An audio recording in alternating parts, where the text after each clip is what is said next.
Hey coaches, Erin here, and today I've got some surprising advice from my mindset coach. Hi, I'm Erin Power. I'm a health coach, a health coaching educator and mentor, and your host of Health Coach Radio. This podcast delves into the art, science, and business of health coaching. Whether you're aspiring to land a coaching dream job or to embark on your own entrepreneurial adventure, we cover it all. Our mission is to help you grow your career, elevate your income, change the lives of the clients who need your help, and leave a lasting mark in this rapidly growing field. It's time for health coaches to make an impact. It's time for Health Coach Radio. That's right, I have a mindset coach. I actually have tons of coaches. I have 2 business coaches. So I've got one business coach that specializes in paid traffic funnels. So paying for ads and getting clients to come through a funnel into my call calendar ultimately. And I have a second business coach with whom I'm in a mastermind group with 12 or so other female wellness industry business owners like me at my level. And my mastermind coach helps me with kind of every other aspect of growing my business and generally building and growing my brand. I've recently also joined another mastermind group with another coach, a messaging guru who's going to help me position myself as kind of like a uniquely fascinating expert in my field. I know that sounds so pompous, so much hubris in that statement, but I do think there's something about being as interesting as possible if you want to actually stand out in this online space. And I'm not actually that interesting. So I'm going to learn how to be. At least I want to try. I have copywriting coaches who help me with writing ads that convert and that are compliant with Meta's advertising policies. They also help me with compelling content creation and clarifying my messaging. And I have a mindset coach. Coaches need coaches, and I've got a lot of them. So I attended a coaching call with my mindset coach a week or so ago. And in that coaching call, I shared 2 things with her. So first of all, I shared a win. Okay, so in a coaching call, whether you're the client or the coach, I think it's always a good idea to start with a win, one thing that's going well, because it helps us to train the muscles that recognize successes. So we're not just in failure mode. I think maybe sometimes the coaching relationship can be that way, where it's like, I need help with this thing I'm stuck on, so I'm going to go tap into my coach, which is great. That's why a coach is there. That's why you're a coach. That's why you have a coach.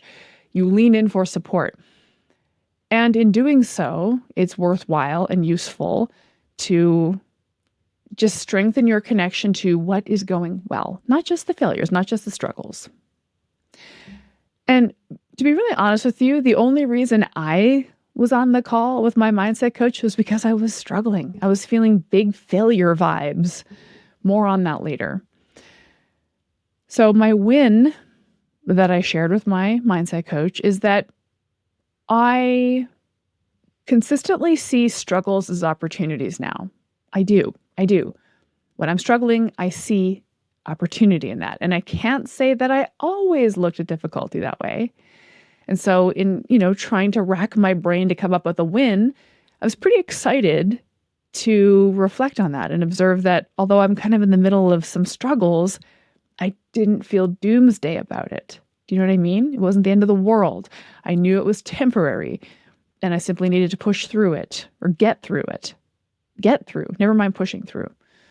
Next week's solo episode is loosely titled Lessons Learned from a Slow Month in Business. Okay, so I'll share more about what I learned from this terrible month I was having. But that's what brought me to this mindset call with my mindset coach. And in this moment, I wasn't interested in solving the leaks or the potential problems in my business model.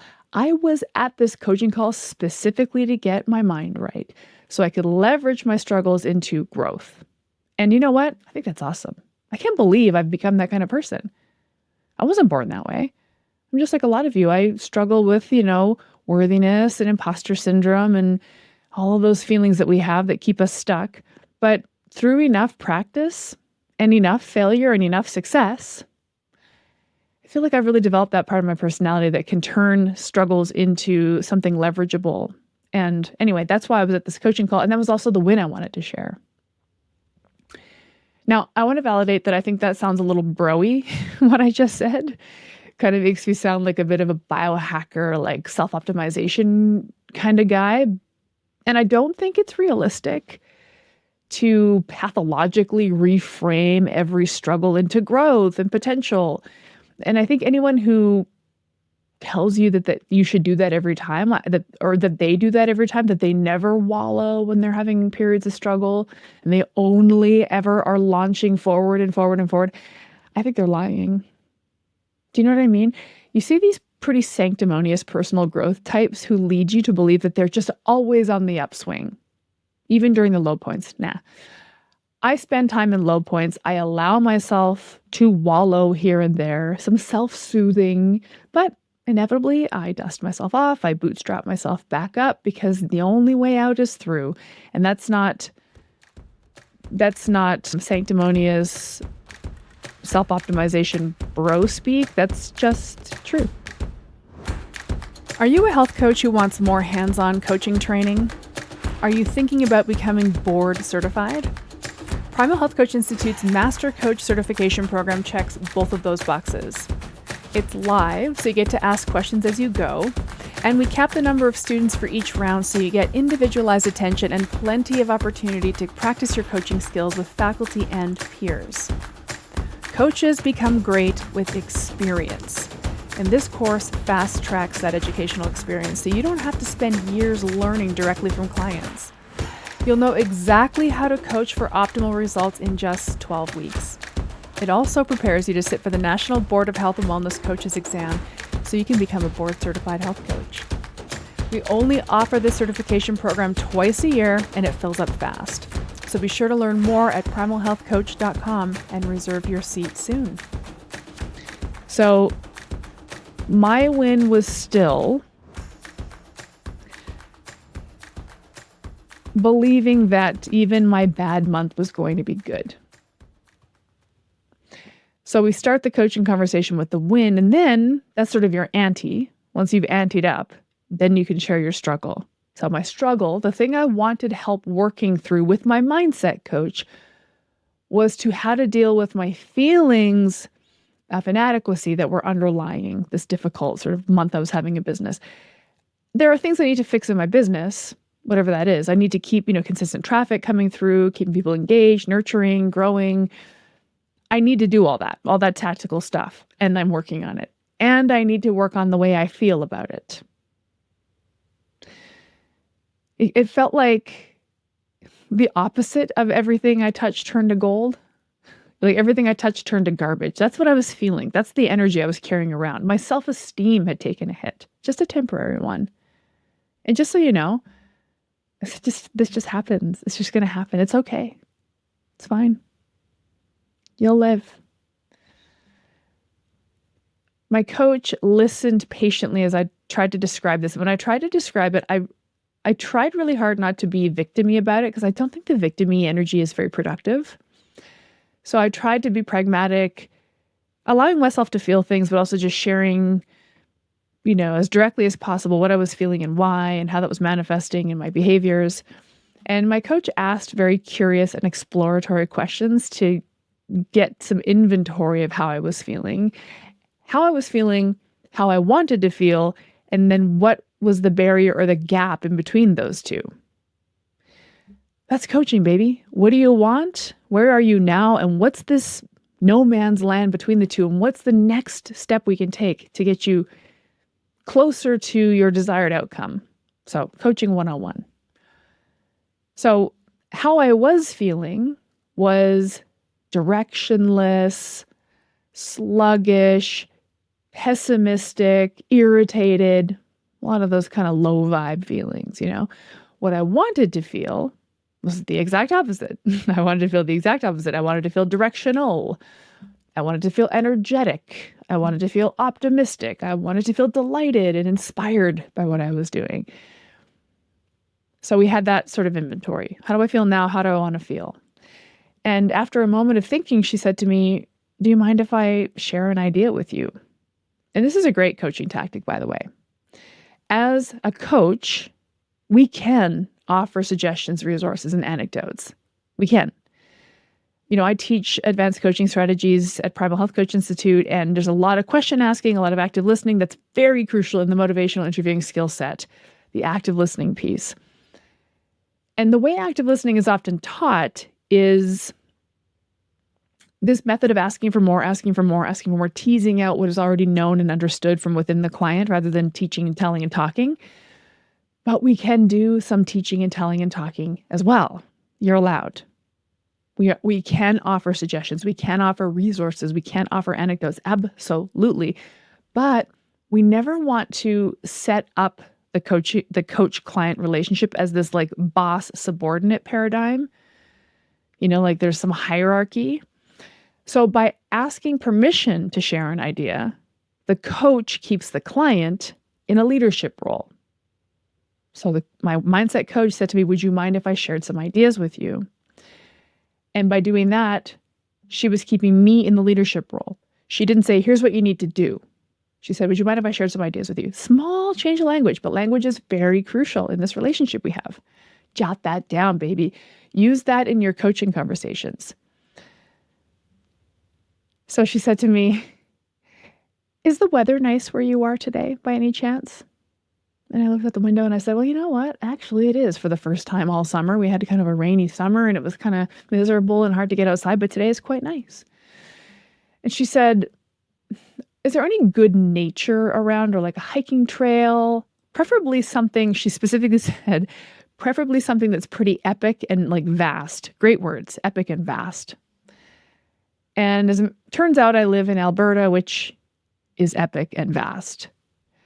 So she said, "I think, tell me what you think, but I think it would be really helpful to you to feel a sense of awe and smallness, because right now everything feels hard and everything feels so important and close to you and so inflamed and just irritated." I used the word irritated when I described how I was feeling. It was just a word that came up. It's like, it's all right there, so close to you, like stuck on you like a burr. You can't shake it off. That's what it felt like. It's really cool to anchor into feelings like that and actually give them a little visualization. And, she was speaking the language of nature, which is a language that I really like to speak. So yes, a burr stuck to me, irritating, inflamed, annoying. She said, "I wonder if getting out to some place where you are very small will offer you a perspective on how small everything actually is. Because it feels big right now because it's up close right in front of you. But if you are able to expand your horizons, everything will feel smaller." She said, "And I wonder if feeling a sense of awe will shake up your viewpoint." Literally, first of all, literally changing what your eyes are focusing on from computers and frowny faces, that thinking facial expression you might make when you're peeved and just like kind of clenched, to looking out, exploring horizons. She says, "I wonder if a feeling of a sense of awe will shake up your viewpoint and remind you what is vastly possible in the universe." In the universe. My mindset coach talks about the universe a lot, even though I don't really understand what she means by that, because I don't speak in the language of the universe very much. It's okay. But she was framing it in the context of terra firma, really. So that I understand. Standing amongst the mountains and seeing all the other vast mountains around me. It's an interesting anchor idea to offer perspective. I think it was neat. Even as a visualization, whether or not I actually literally went out to the mountains to hike and look at the viewpoints, imagining that, framing it in that way was genius. So I closed my laptop. I got in my car. I drove west out to the Rocky Mountains and hiked up a steep hill until I was totally out of breath. And I sat at the top of this hike looking at peaks still much higher than I was, and recognize that while what I do matters so much to me, it's just not everything. It's literally not everything. And you know what? On a very simple level, moving my body like that energized me. So deep breathing as I moved up that hill drove oxygen into the dusty, tired corners of my brain and my cells and my lungs. That posture you might take when you're working and ruminating on something. Again, it's that sort of anterior, squeezed in, constricted body language. Well, you have to release all that if you're going to walk up the side of a hill to breathe and expand. Just made me feel better. Breathing made me feel better. Who knew? It made me smile and lighten up my facial expression. When you have a smile on your face, it's actually very hard to feel anything but content and delight and optimism. It's hard to smile and feel those pessimistic, irritated feelings. It's just nearly impossible to be smiling and breathing and rosy-cheeked and sun-kissed while also feeling like a grouch. When you're struggling in your health coaching business or your practice or whatever you're doing, or anything in your life, understand that most of your struggle is your own mood. You are not objectively failing. Like, using the example that I'm using here, slow business does not equal failure. Slow doesn't mean it's stopped. Slow business doesn't mean I'm out of business. Objectively, it's nothing. Unless I consciously decide I've failed. And those decisions can be easier to decide into when your mood is low, when you haven't been breathing, when you've been stuck in a dark room, when you've been frowning all day. So changing the environment, changing your facial expression, changing the stature of your body, changing your scenery can change your perspective immensely. And so my mindset coach helped me to learn that I get to decide how I feel about my job. And I can change the way I feel about it if I want to. This podcast was brought to you by Primal Health Coach Institute. To learn more about how to become a successful health coach, get in touch with us by visiting primalhealthcoach.com/call. Or if you're already a successful health coach, practitioner, influencer, or thought leader with a thriving business and an interesting story, we'd love to hear from you. Connect with us at hello@primalhealthcoach.com and let us know why we need to interview you for Health Coach Radio. Thanks for listening.